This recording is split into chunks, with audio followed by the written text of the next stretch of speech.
نحمده ونصلي على رسوله الكريم اما بعد فاعوذ بالله من الشيطان الرجيم بسم الله الرحمن الرحيم رب اشرح لي صدري ويسر لي امري واحلل عقدة من لساني يفقهوا قولي۔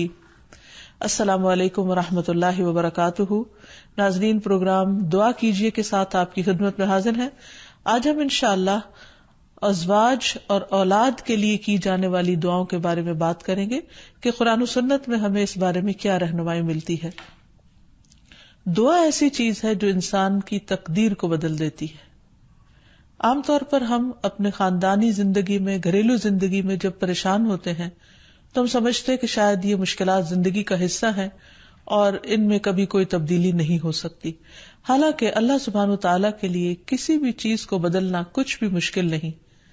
بعض اوقات ہمیں شیطان یہ وسوسہ ڈالتا ہے کہ یہ چیز تمہاری تقدیر میں لکھ دی گئی تھی، اس لیے اب اس سے کوئی نجات کا راستہ نہیں، حالانکہ حدیث میں واضح طور پر آتا ہے، رسول اللہ صلی اللہ علیہ وسلم نے فرمایا، کوئی چیز تقدیر کو بدل نہیں سکتی سوائے دعا کے، اور کوئی چیز عمر میں اضافہ نہیں کرتی سوائے نیکی کے۔ یعنی اگر انسان دوسروں کے ساتھ خیر و بھلائی کرتا رہتا ہے تو یہ چیز اس کے عمر میں اضافے کا ذریعہ بنتی ہے۔ جیسا کہ ہم نے پہلے بھی ذکر کیا تھا کہ دعا کی قبولیت کے لیے ضروری ہے کہ پہلے ہم اللہ سبحانہ و تعالیٰ کی تعریف بیان کریں۔ اللہ سبحانہ و تعالیٰ کی تعریف کے بے شمار کلمات ہیں جو نبی صلی اللہ علیہ وسلم نے ہمیں سکھائے ہیں۔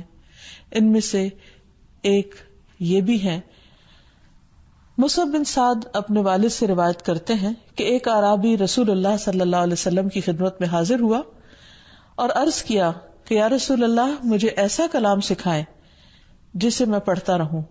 آپ نے فرمایا، کہو لا الہ الا اللہ وحدہ لا شریک لہ، اللہ اکبر کبیرا والحمد للہ کثیرا، سبحان اللہ رب العالمین، لا حول ولا قوة الا باللہ العزیز الحکیم۔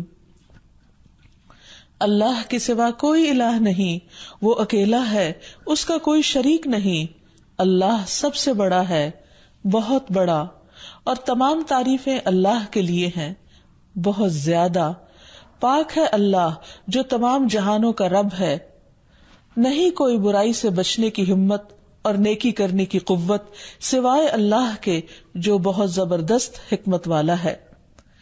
تو بات یہ ہے کہ جب بھی ہم اپنے خاندانی حالات، گھریلو زندگی، اپنے ازواج یا اولاد کے سلسلے میں کچھ بھی پریشان ہو تو اللہ سبحانہ و تعالیٰ سے خوب خوب دعا کریں، اور دعا سے پہلے اللہ تعالیٰ کی حمد و ثنا بیان کریں۔